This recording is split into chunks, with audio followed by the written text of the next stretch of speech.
विद्यार्थियों, बोर्ड ने आपके लिए 2022-23 के लिए मॉडल पेपर जारी कर दिया है, जैसा कि मैं आपको बता चुका हूं। चलिए इस वीडियो में हम हिंदी विषय का कंप्लीट सोल्यूशन देखते हैं। इससे पहले हमने साइंस का कंप्लीट सोल्यूशन आपको अपलोड करके दे दिया है।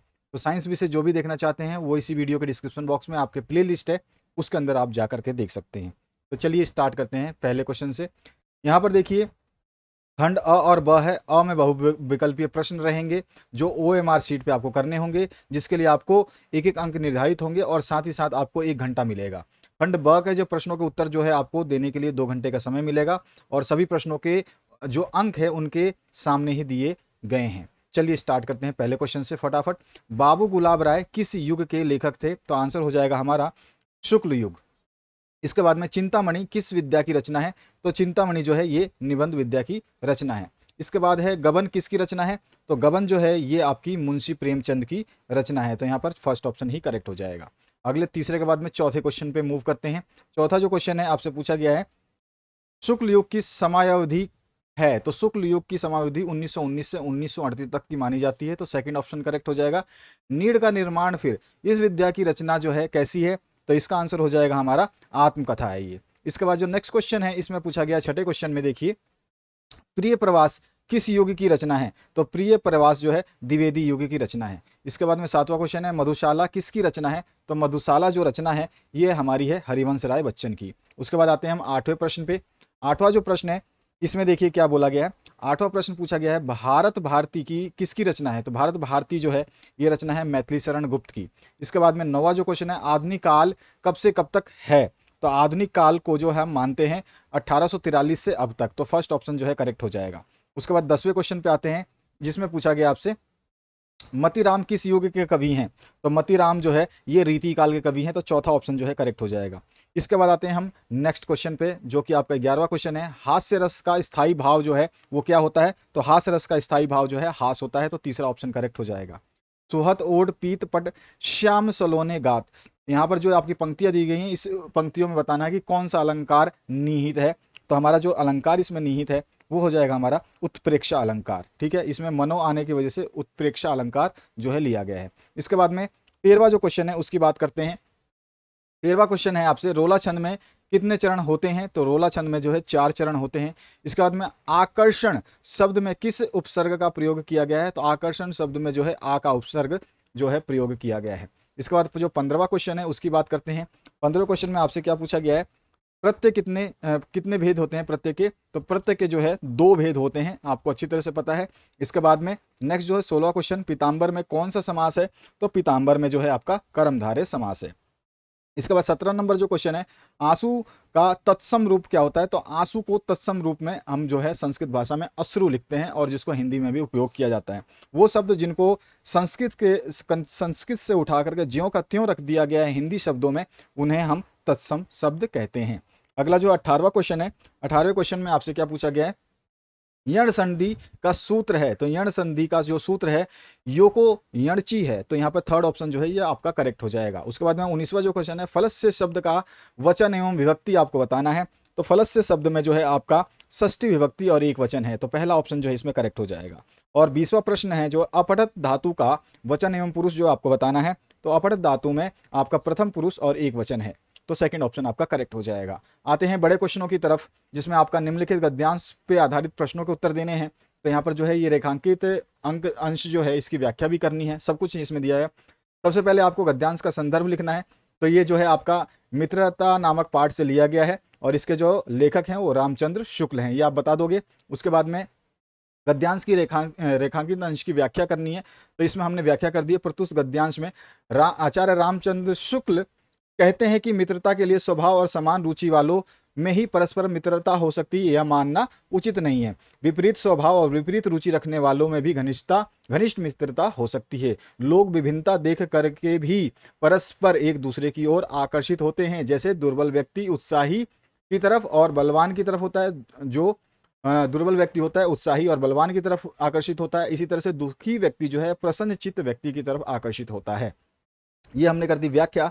इसके बाद में लेखक के अनुसार समाज में विभिन्नता देखकर लोग एक दूसरे की तरफ क्यों आकर्षित होते हैं? तो विभिन्नता को देख करके व्यक्ति एक दूसरे की ओर आकर्षित होते हैं क्योंकि व्यक्ति में जो गुण नहीं होते हैं उन्हें वह दूसरे व्यक्ति में देखता है तो उसकी ओर आकर्षित हो जाता है। हम जैसे उदाहरण के साथ दे सकते हैं कि चंद्रगुप्त अपने विद्वान मंत्री चाणक्य की ओर तथा अकबर मनोरंजन के लिए बीरबल की ओर जो है आकर्षित होते थे। अथवा पाठ में फिर से आपको एक पैराग्राफ दिया गया है, इसमें जो है रेखांकित पंक्तियों का फिर से आपको व्याख्या करनी है और पहला जो है संदर्भ आपको लिखना है। संदर्भ लिखते समय आप बता देंगे कि ये आपकी ममता कहानी से लिया गया है, ठीक है, ये पूरी पंक्तियां, और साथ ही साथ इसके जो प्रवर्तक या लेखक जो हैं छायावादी युग के जयशंकर प्रसाद हैं। इसके बाद में जो है आपको सीधे सीधे लिख देना है इसके गद्यांश का रेखांकित अंश है उसके भाव को स्पष्ट कर देना है। तो जयशंकर प्रसाद जी कहते हैं, चांदी के 10 थालों में लाए गए ढेर सारे सोने को देख करके जो ममता हो चकित हो जाती है और पिता से कहती है कि हे भगवान, उस समय के लिए जब आपका मंत्रित्व न रहेगा तो उन विपदा भरे दिनों के लिए इतना सारा आयोजन अभी से ही ये अच्छा नहीं है। रिश्वत में लिया गया इतना सारा सोना लेकर अपने ईश्वर की इच्छा के विरुद्ध जो है आपने ईश्वर की इच्छा के विरुद्ध कार्य किया है और उसका अपमान किया है। यदि ईश्वर की इच्छा से हमें दुख मिलने वाला है तो हमें उसे सहन करने के लिए सहर्ष तैयार रहना चाहिए पिताजी।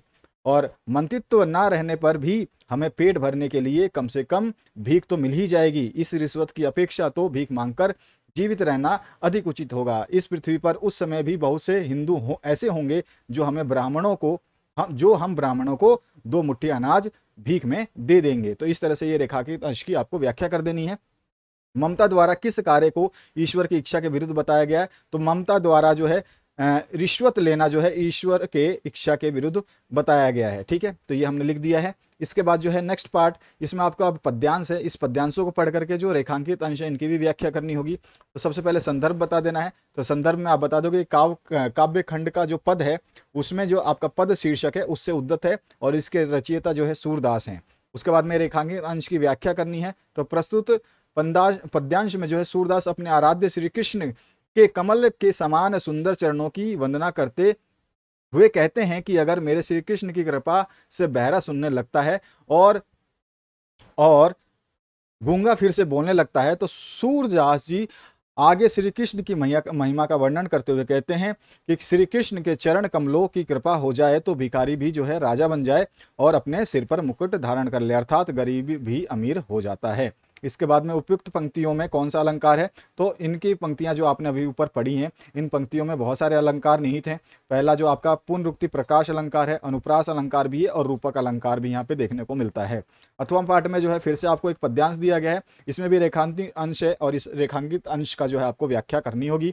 सबसे पहले पद्यांश पूछा है, पद्यांश का जो है संदर्भ पूछा है। तो ये हमारी तुलसीदास के द्वारा जो रचित है हमारी कवितावली से जो है हमारे पाठ्य पुस्तक हिंदी के काव्य खंड में वन पथ पर जो है शीर्षक से लिया गया है।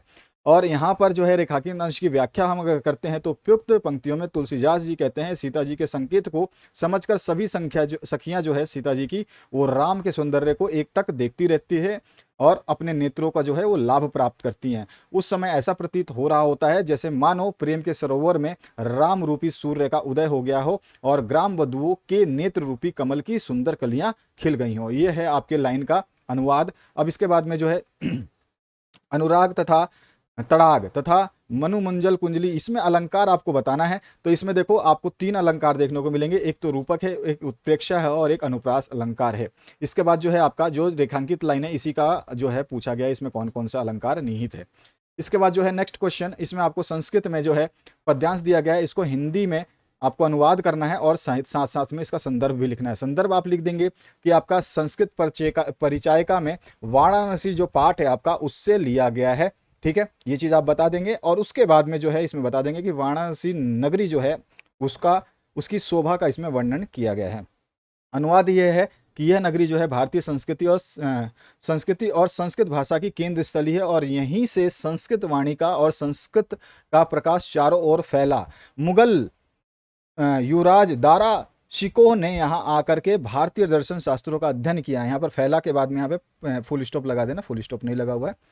और अध्ययन किया और वह इस ज्ञान से इतना प्रभावित हुआ कि उसने उपनिषदों का भी अनुवाद जो है फारसी में करा दिया था। तो इस तरह से इसका जो है अनुवाद आपको करना था। इसके अथवा में भी आपको एक अनुवाद करने के लिए दिया गया है और साथ ही साथ इसका जो है आपको एक संदर्भ भी लिखना है। तो ये भारतीय संस्कृति जो है उस पाठ से लिया गया है, संस्कृत का खंड है, ठीक है, हमारे हिंदी पाठ्य पुस्तक है ये। साथ ही साथ इसका अनुवाद अगर हम करते हैं तो मानव जीवन को संवारना संस्कृति है। हमारे पूर्वजों ने मानव जीवन को शुद्ध करने के लिए महान प्रयत्न किए हैं। उन्होंने हमारे जीवन के संस्कारों के लिए जिन आचारों और विचारों को दिखाया है वह सब हमारी संस्कृति है। तो इस तरह से इसका अनुवाद हो जाएगा 3 लाइनों में ही। इसके बाद जो है आपका संस्कृत पद्यांश में से किसी एक का संदर्भ सहित हिंदी में अनुवाद करना है। अब जो है आपको छोटी छोटी कविताएं हैं 2-2 लाइनों की, इनका अनुवाद करना है। तो ये जो 2 लाइन है इसका संदर्भ देख लीजिए। ये हमारा संस्कृत के खंड से जो है यह जीवन सूत्राणी पाठ से जो है लिया गया है। साथ ही साथ इसमें जो है 2 के बीच में अनुवाद हुआ है, 2 के बीच में बात हुई है, जिसमें यक्ष जो है बोलते हैं मनुष्य क्या छोड़कर प्रिय हो जाता है, मनुष्य क्या छोड़कर शोक नहीं करता, मनुष्य क्या छोड़ करके धनवान हो जाता है और मनुष्य क्या छोड़ करके सुखी हो जाता है। तो इसके जवाब में जो है यक्ष के जवाब में युधिष्ठिर बोलते हैं मनुष्य अहंकार छोड़ करके प्रिय हो जाता है, मनुष्य क्रोध छोड़ करके जो है शोक नहीं करता, और मनुष्य जो है इच्छा छोड़ करके धनवान हो जाता है, और मनुष्य लोभ छोड़ करके जो है सुखी हो जाता है। इसके अथवा पाठ में फिर से आपको 2 पंक्तियां दी गई हैं कविता की, और फिर से आपको जो है इसका संदर्भ लिखना है, साथ साथ में इसका अनुवाद भी करना है। तो ये श्लोक जो है हमारे हिंदी के संस्कृत खंड के भारतीय संस्कृति नामक पाठ से लिया गया है, और इसका अनुवाद है सब सुखी हों, सब रोग रहित हों, सबका कल्याण, सबके कल्याण को देखें, अर्थात सभी का कल्याण हो और कोई भी दुखी ना हो, अर्थात कोई भी दुख का जो है भागी ना बने। इस तरह से आप इसका अनुवाद कर सकते हैं। अगला जो पाठ है अपने पठित खंड काव्य के आधार पर निम्नलिखित प्रश्नों का उत्तर जो है आपको देना है। इसमें जो क पार्ट में पहला पूछा गया मुक्ति दूत खंड काव्य के आधार पर गांधी जी का चरित्र चित्रण करना है। तो इसमें गांधी जी की जो चरित्र चित्रण आप करेंगे तो उसमें उनका सबसे पहला चीज आप दिखा देंगे, अलौकिक जो है दिव्य पुरुष के रूप में माने जाते हैं। 1-1, 2-2 लाइनों में हमें बता देना है। हर खंड का आपको सब कुछ पता होना चाहिए अच्छी तरीके से। जो मुक्ति दूत के काव्य खंड है उनको ढंग से पढ़ लेना, सारे चैप्टर्स के आपके खंड जो है पढ़ने पड़ेंगे, अन्यथा जो है एग्जाम में कुछ भी पूछा जा सकता है।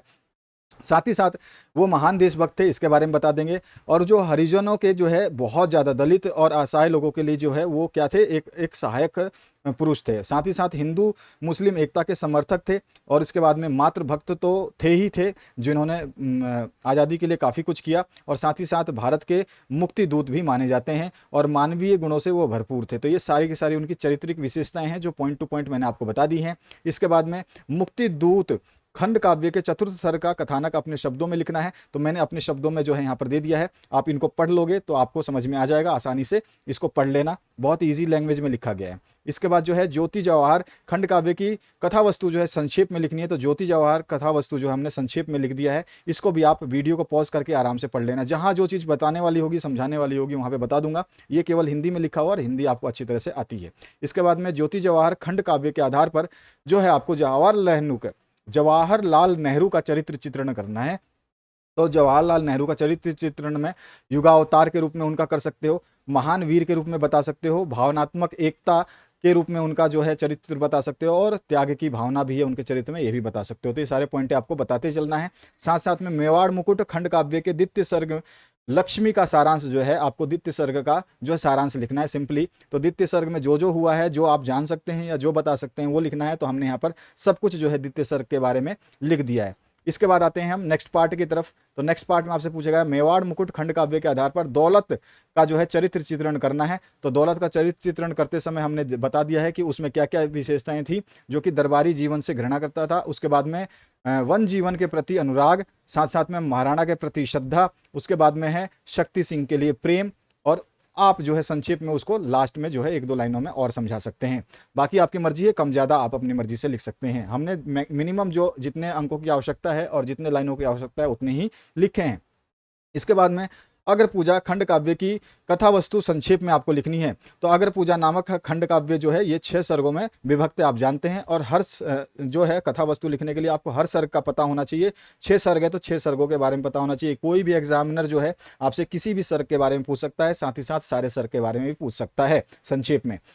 तो यहाँ पर जो है अगर पूजा के जो प्रथम सर्ग है उसमें जो है पूर्वाभास है, ठीक है, पूर्वाभास है। तो ये पहला सर्ग जो है इसमें पहले सर्ग में पूर्वाभास है, और दूसरे सर्ग में जो है सभारंभ है, और तीसरे सर्ग में जो है आपका आयोजन है। चौथे सर्ग जो है इसमें चौथा उसमें प्रस्थान है। 5वें सर्ग में जो है राजसूय यज्ञ है, और 6ठे सर्ग में जो है आपका उपसंहार है, जिसमें कि सीधा सीधा शिशुपाल का वध वगैरह सब होता है इसमें, है ना। तो वो जो वध हो जाता है उसके बाद का ही अंतिम जो आपका 6ठा सर्ग, ठीक है। तो इस तरह से 6 सर्ग के बारे में हमने थोड़ा थोड़ा बताया है जो क्वेश्चन के हिसाब से सही है। बाकी आपसे अगर किसी भी सर्ग के बारे में पूछता है तो आपको सारे सर्ग सही तरीके से आने चाहिए।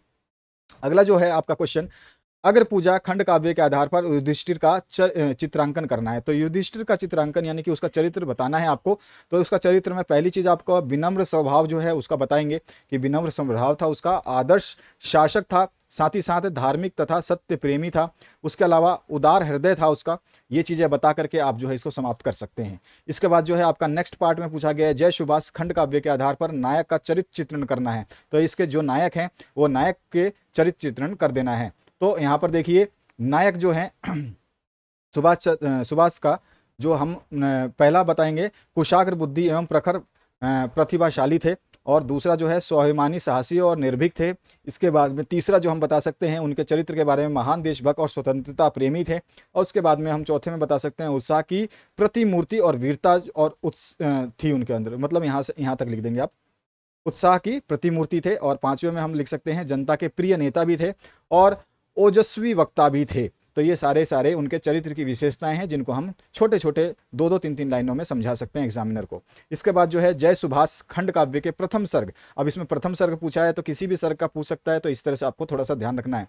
तो मैंने 2022 का जो मॉडल पेपर कराया है, 2022 का जो मॉडल पेपर कराया है सॉल्व, पूरा सॉल्यूशन करवाया हुआ है, इसी चैनल पे है और कहीं नहीं मिलेगा आपको। हर सब्जेक्ट का सॉल्यूशन अवेलेबल है, ऑलरेडी अवेलेबल करा रखा है, ठीक है, अवेलेबल करा रखा है। तो अवेलेबल जो सॉल्यूशंस हैं उन अवेलेबल सॉल्यूशंस को अगर आप देखते हो तो उनमें भी आपको जो है और भी जो सर्ग के पूछे गए हैं क्वेश्चंस वो अवेलेबल हैं, और उसमें से क्वेश्चन आपको देखने को मिलेंगे। जो मॉडल पेपर है वो मॉडल पेपर, ठीक है ना, पेपर में से नहीं आएगा, मॉडल पेपर में से आएगा।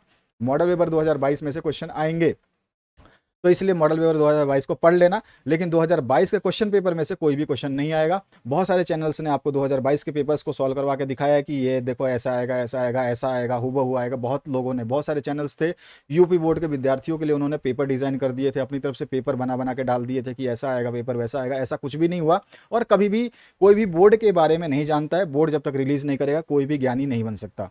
ठीक है, आगे बढ़ते हैं दूसरे इस पार्ट में। जय सुभाष खंड काव्य के प्रथम सर्ग का कथानक जो आपको लिखना है, तो आपको जो है मैंने यहाँ पे कथानक जो है प्रथम सर्ग की बात हो रही है, तो हमने यहाँ पे प्रथम सर्ग के बारे में थोड़ा सा बताया है। आप चाहें तो इसको कम ज्यादा कर सकते हैं, हमने अपने हिसाब से लिखा है, तो आप इन सबको जो है अपने हिसाब से लिख सकते हैं। बाकी आपको 1-2 लाइनें कम ज्यादा करनी है, अपने हिसाब से लिखना है तो आप अपने हिसाब से, अपनी बुक के हिसाब से लिखना चाहते हैं तो अपनी बुक के हिसाब से लिख सकते हैं।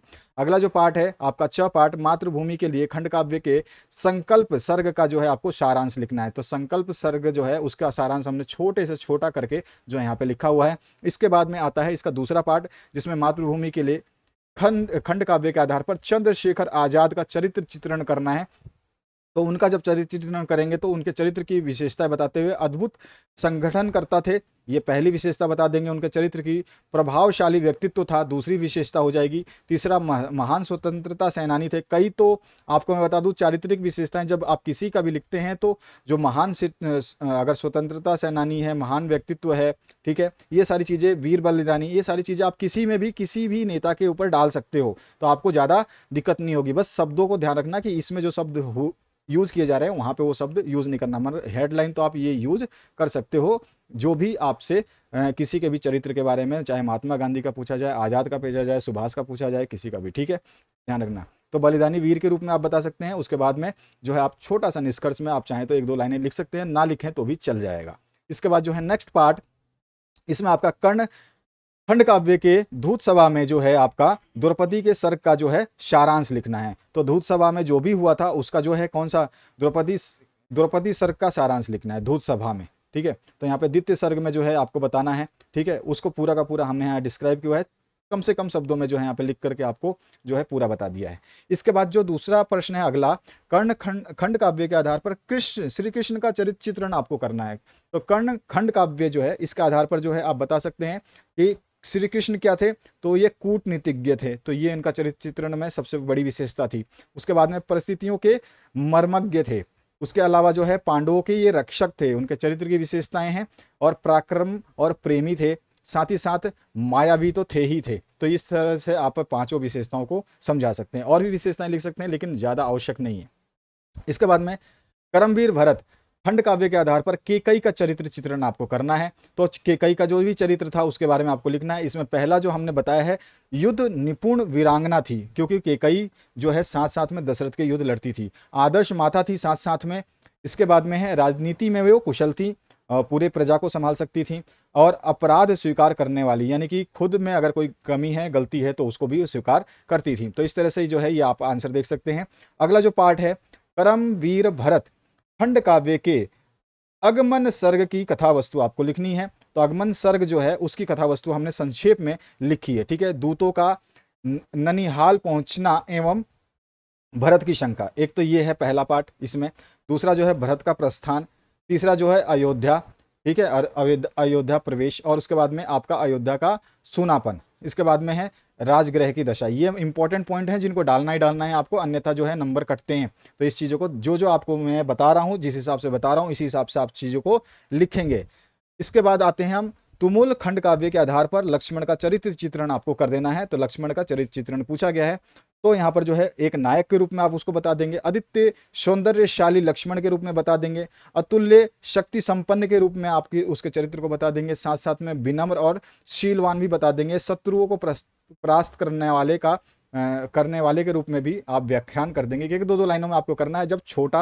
जब चरित्र चित्रण पूछता है तो उसकी केवल विशेषताओं को दो दो लाइनों में, तीन तीन लाइनों में बताना है, जो कि हमने यहाँ पे आपको समझाने की कोशिश की है। और इसी तरह से अगर आप लिखते हैं तो पूरे मार्क्स आपको मिल जाएंगे। इसका सेकंड पार्ट में जो है तुमुल खंड काव्य के राम मिलाप और सौमित्र का उपचार सर्ग का जो है संक्षेप में आपको कथा संक्षेप में बतानी है। तो इस सर्ग के बारे में भी हमने बता दिया है, बहुत ही सिंपलेस्ट वर्ड में छोटे से छोटा बना करके आपको दिया गया है। आराम से आप पढ़ सकते हैं और आराम से याद कर सकते हैं। इसके बाद जो है आपका नेक्स्ट पार्ट, दिए गए लेखकों में से किसी एक का जीवन परिचय लिखते हुए उनकी प्रमुख जो है रचना बतानी है। साथ साथ में जो है आपको मैंने सारे बता दिए हैं इसमें, डॉक्टर राजेंद्र प्रसाद, जयशंकर प्रसाद और आचार्य रामचंद्र शुक्ल। साथ साथ में इसका उल्लेख करना है किसी एक रचना का, तो उल्लेख आप किसी का भी कर सकते हैं। जैसे मैंने डॉक्टर राजेंद्र प्रसाद के बारे में जो है यहाँ पे लिख दिया है, और ये जो है इनका जीवन परिचय इसमें लिख दिया गया है। साथ साथ में एक रचना बता दी गई है। आप चाहें तो अपने रचनाओं, आपको जो याद है वो रचना लिख सकते हैं, और साथ ही साथ में उसके बारे में एक दो लाइनों तीन लाइनों में उसको व्याख्यान कर सकते हैं। तो कम से कम जब भी आपसे उल्लेखित करने की बात आए तो अपने शब्दों में आप उसको उल्लेखित करें, क्योंकि मैं ज़रूरी नहीं है कि मैं आपको केवल भारतीय शिक्षा का ही बताऊं, तो सब लोग सारे बच्चे जो भारतीय शिक्षा का ही उल्लेख करने लगेंगे, जो कि गलत होगा। इसलिए हमने यहाँ पे उल्लेखित नहीं किया है। ध्यान रहे, हम उल्लेखित कर सकते थे, लेकिन हम जो उल्लेखित कराएंगे वो सारे बच्चे, यूपी के सारे बच्चे उसी को कॉपी करेंगे, जो कि आपके लिए एग्जाम में बहुत ज़्यादा डिफिकल्टीज क्रिएट कर देगा। और एग्जामिनर जो है सभी के जब सेम आंसर देखेगा तो दिक्कत हो जाएगी। इसलिए जो है यहाँ पर हम इस चीज़ को नहीं दे रहे हैं। बाकी आप सारे आंसर्स जो मेन क्वेश्चंस होते हैं उनके आंसर तो सेम ही होते हैं, तो उसमें कोई इशू नहीं है। लेकिन यहाँ पर जो हम केवल एक ही रचना दें और वही रचना सभी को मिले, सभी ने वही रचना लिखी, जैसे भारतीय शिक्षा आपने लिखा, भारतीय शिक्षा 60 के 60 स्टूडेंट ने अगर भारतीय शिक्षा के ऊपर ही लिख दिया, अपना जो है थोड़ा सा उसके बारे में उल्लेखित कर दिया, तो सोचिए कि एक क्लास में, यानी कि सीधी सीधी बात होगी कि ये चीटिंग की गई है। तो इस तरह से क्या है, एग्जामिनर फिर नंबर काटने लगते हैं। तो इसलिए हमने इसका लिखा नहीं है, ताकि बच्चे अपने हिसाब से प्रयास करें। आप आराम से लिख सकते हैं, कोई इशू नहीं है। जो भी आपने पाठ पढ़ा है राजेंद्र प्रसाद का, जो भी आपने पाठ पढ़ा है उसके बारे में भी लिख सकते हैं, उस पाठ का नाम लिख सकते हैं, उस जगह का, उस कविता का नाम लिख सकते हैं, उस कहानी का नाम लिख सकते हैं, और उसमें क्या उल्लेखित है दो तीन लाइनों में, चार लाइनों में आप बता देंगे। समझ में आ चुका होगा आपको। जयशंकर प्रसाद के बारे में भी हमने यहाँ पे बता दिया है। जयशंकर प्रसाद कौन से युग के थे, उन्होंने कहाँ तक पढ़ाई करी थी, कब मृत्यु हुई थी, क्या उपलब्धियां हासिल हुई, ये चीज़ें आपको बतानी होती है। उनके नाटक क्या थे, उपन्यास क्या थे। और एक रचना जो है ध्रुव सामनी हमने लिखा है, और ध्रुव सामनी के बारे में चाहें तो आप विस्तृत रूप से लिख सकते हैं, या जो भी आपको याद है नाटक, उनका कोई भी रचना वो आप लिख करके उसके बारे में दो चार लाइनों में केवल समझाना है कि वो क्या है, रचना किसके बारे में है, क्यों है और कैसे है। बस 3 लाइनें कम से कम लिख दें, उससे आपका काम हो जाएगा। आचार्य रामचंद्र शुक्ल के बारे में भी हमने बता दिया है कि उनका क्या है। उसके बाद में जो है उनकी एक रचना के बारे में बता दिया है। रचना कोई भी आप लिखें, आपकी मर्जी से लिख सकते हैं, हमने केवल बताया है आपको। हम जो बता रहे हैं आप बस उसके हिसाब से फॉलो कीजिए, कोई टेंशन नहीं होगी आपको। यहाँ पर जो है अब आपको यहाँ पे कवि है, तो कवियों की जो है गोस्वामी तुलसीदास हैं, सुमित्रानंद पंत है और महाकवि सूरदास है। तीनों के बारे में जो हमने यहाँ पर उनकी डिटेल्स बताई हैं, ठीक है। उनके बारे में जो है आपको क्या बताना है, जीवन परिचय भी देना है, और साथ साथ में एक प्रमुख जो है रचना का उल्लेख करना है। उल्लेख करना है तो उल्लेख को आपको करना है, खुद करना है। कोई भी रचना आप ले लें, कोई भी रचना जो आपको याद होती है उसका उल्लेख कर दें। चाहे आपने जो किताब पढ़ी है, आपकी जो बुक है एनसीईआरटी की, उसमें जो भी आप रचना पढ़ रहे हैं उसका भी उल्लेख कर सकते हैं, कोई इशू नहीं है, ठीक है। ध्यान रखना है आपको, तो आप आसानी से कर सकते हैं। तो गोस्वामी तुलसीदास के बारे में लिखा है, और उनकी एक रचना हमने रामचरितमानस लिख दिया। इसके बाद में है सुमित्रानंदन पंत, उनके बारे में हमने उनका जो है बता दिया, और साथ साथ में एक रचना जो है उनकी बता दी हमने। इसी तरह से कोई भी रचना आप लिख सकते हैं, रचना का कोई इशू नहीं है। सूरदास के बारे में हमने आपको बताया है यहाँ पे, और साथ ही साथ उनकी सुरसागर की रचना जो है हमने बता दी है। आप चाहें तो किसी के बारे में बता सकते हैं, सुरसागर में किसका वर्णन है, क्यों वर्णन है, उसमें क्या लिखा गया, क्या संदेश संदेश है, बस इतना ही बताना होता है रचना के बारे में कि वो लिखा क्या गया है, उसमें बताया क्या गया है, वो कहानी किसके ऊपर है, क्या संदेश देती है, यही चीज़ें बतानी होती है। अपने पाठ्य पुस्तक से कोई भी कंठस्थ एक श्लोक जो है आपको लिखना है, जो इस प्रश्न पत्र में ना हो। तो इस तरह का प्रश्न आपको देखने को मिलेगा आपके एग्जाम में। कोई भी एक श्लोक, यानी कि आपको कम से कम 2 से 3 श्लोक जो हैं याद रखे हैं, ताकि जो भी श्लोक आए तो आप आराम से लिख सकें। तो 7वां प्रश्न तो आप कर लेंगे, कोई भी श्लोक आपकी मर्जी से आप बुक से रेफर कर सकते हैं। इसके बाद जो है निम्न में से किन्हीं 2 प्रश्नों के उत्तर देने हैं। यहाँ पे आपको 4 प्रश्न देखने को मिल रहे हैं और हमने सभी के प्रश्नों के उत्तर दे दिए हैं, पहला, दूसरा, तीसरा और चौथा। चारों प्रश्न आप देख सकते हैं यहाँ पर, पढ़ लीजिए आराम से आंसर्स को। फटाफट हम आपके आंसर्स की तरफ बढ़ रहे हैं। 9वां क्वेश्चन जो है, जिसमें आपको निबंध लिखना है एक विषय पे, और 9 अंक का निबंध है, बहुत बड़ी बात होती है। 9 अंक का निबंध जो है, पहला दिया गया है पर्यावरण संरक्षण के उपाय, दूसरा है आतंकवाद कारण निवारण, तीसरा है जनसंख्या लाभ हानि और 5वां है नारी सशक्तिकरण। तो हम सब देखते हैं सबसे पहले पर्यावरण संरक्षण के उपाय। ठीक है, तो यहाँ पर हमने दे दिया है और इसके बारे में पहला पैराग्राफ आप देख सकते हैं, पढ़ लीजिएगा, आपको समझ में आ जाएगा। बहुत इजी लैंग्वेज में लिखा है, आराम से पढ़ेंगे आपको समझ में आ जाएगा। दूसरा पैराग्राफ, तीसरा पैराग्राफ और ये अंतिम। ठीक है, तो इतना ही हमने किया है, बाकी आप अपनी मर्जी से इसको बढ़ा घटा सकते हैं। थोड़ा बहुत आपको ज़्यादा लिखना होगा, हमने केवल आपको गाइड किया है और इस गाइड के हिसाब से आप और भी चीज़ें इसमें एडिट कर सकते हैं। इसमें जो है पर्यावरण संरक्षण के लिए आप जो है जो आपका चिपको आंदोलन हुआ था उसका भी उदाहरण दे सकते हैं। आप पढ़ चुके हैं, विज्ञान में पढ़ चुके हैं, साथ ही साथ आप सामाजिक विज्ञान में भी पढ़ चुके हैं। विज्ञान का सोल्यूशन मैं बता रहा हूँ, साइंस का सोल्यूशन जो है आपको मैंने करवा दिया है, साइंस सॉल्व्ड। ठीक है, साइंड है जो साइंस आपका सॉल्व है, 2022-23 का जो पेपर है वो हमने मॉडल सेट सॉल्व कर दिया है। अभी आप हिंदी देख रहे हैं, इसके बाद में सोशल साइंस, अन्य सब्जेक्ट्स जो है कंप्लीट सॉल्यूशन के साथ आपको दिखाई देंगे। हम केवल 2-4 क्वेश्चन बता करके यहाँ टाइम पास नहीं करेंगे, आपका भी और हमारा समय बहुत कीमती है। सॉल्यूशन बनाने में टाइम लगता है, लेकिन हमारा वीडियो एक ही मिलेगा। बार बार मैं आपको 4 क्वेश्चन बता दूँ, फिर उसके बाद में फिर वीडियो अपलोड करूँ, उसके आगे का क्वेश्चन बताऊँ, इतना समय नहीं होता है। आतंकवाद का कारण एवं निवारण, इसके ऊपर लिखना था, तो इसका भी पहला पैराग्राफ आप देख सकते हैं। इसके मुख्य कारण क्या क्या हैं हमने बता दिए हैं। ठीक है, आप चाहें तो इनको डिस्क्राइब भी कर सकते हैं, 9 नंबर में इनको डिस्क्राइब कर सकते हैं। ठीक है, और सिर्फ इसके बाद में निवारण जो है हम कर सकते हैं, निवारण।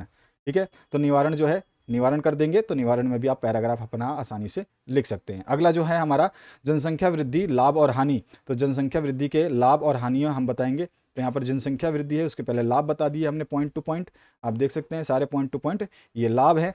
और लाभ के बाद में जो है हम कुछ हानियां जो हैं उनको ही बता देंगे कि क्या क्या हानियां हो सकती हैं जनसंख्या वृद्धि से। तो इस टाइप के आपको जो है निबंध देखने को मिलेंगे आपके एग्जाम पेपर में, बिल्कुल सही और 100%।